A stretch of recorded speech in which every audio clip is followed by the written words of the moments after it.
কোরআন ক্লাসে ভোট চাওয়ার অভিযোগ। জামায়াতের কোরআন ক্লাসে ভোট চাওয়ার অভিযোগ। যুবদলের হামলা। ফেনীর সোনাগাজীতে মহিলা জামায়াতের উদ্যোগে আয়োজিত একটি কোরআন ক্লাসে বাধা দিয়ে হামলার অভিযোগ উঠেছে কয়েকজন যুবদল নেতা ও তাদের সহযোগীদের বিরুদ্ধে। রোববার বিকেলে সোনাগাজী পৌরসভার ৮ নম্বর ওয়ার্ডে এ ঘটনা ঘটে। প্রত্যক্ষদর্শীরা জানান, অভিযুক্তরা সেখানে যুবদল কর্মী উপস্থিত নারীদের সঙ্গে অসৌজন্যমূলক আচরণ করেছেন। হঠাৎ উপস্থিত হয়ে একজনের মোবাইল ফোন ছুঁড়ে ফেলে।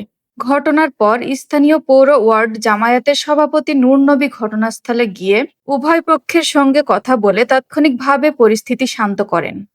সোনাগাজী উপজেলা জামায়াতের আমির মাওলানা মোহাম্মদ মোস্তফা জানান, নিয়মিত কার্যক্রমের অংশ হিসেবে ওই সময় পৌর ৮ নম্বর ওয়ার্ডের বাসিন্দা হাজী কাশেম মিয়ার বাড়িতে মহিলা জামায়াতের কোরআন ক্লাস চলছিল।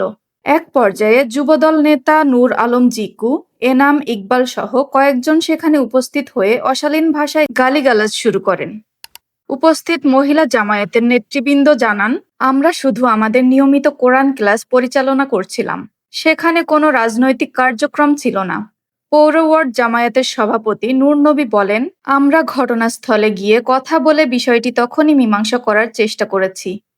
অন্যদিকে যুবদল নেতারা অভিযোগ করেন, কোরআন ক্লাসের আড়ালে ভোট চাওয়া হচ্ছিল এবং জান্নাত জাহান্নামের ভয় দেখানো হচ্ছিল। নূর আলম জিকুর সঙ্গে যোগাযোগ করা হলে তিনি বলেন, তারা কোরআনের নামে ভোট চাচ্ছিল। কোরআন কারো একার সম্পত্তি নয়। কোরআনের নামে ভোট চাইলেও একজন পুরুষ মানুষ নারীদের প্রোগ্রামে এভাবে বাধা দিতে পারে কিনা তা জানতে চেয়েছেন। তিনি মোবাইল ফোনে বিস্তারিত বক্তব্য দিতে রাজি হননি এবং নির্ধারিত সময়ে উপস্থিত হননি। পরবর্তীতে একাধিকবার ফোন করা হলেও তাকে পাওয়া যায়নি। এ বিষয়ে সোনাগাজী পৌর জামায়াতের আমির মাওলানা কালিমুল্লাহ সোনাগাজী মডেল থানায় একটি অভিযোগ দিয়েছেন। ওসি কামরুল হাসান জানান, খবর পেয়ে পুলিশের একটি টিম ঘটনাস্থলে গিয়ে উভয় পক্ষের সঙ্গে কথা বলে বিষয়টি সেখানেই সমাধান করা হয়েছে। এ সম্পর্কে আপনার কি মনে হয় কমেন্টে লিখুন।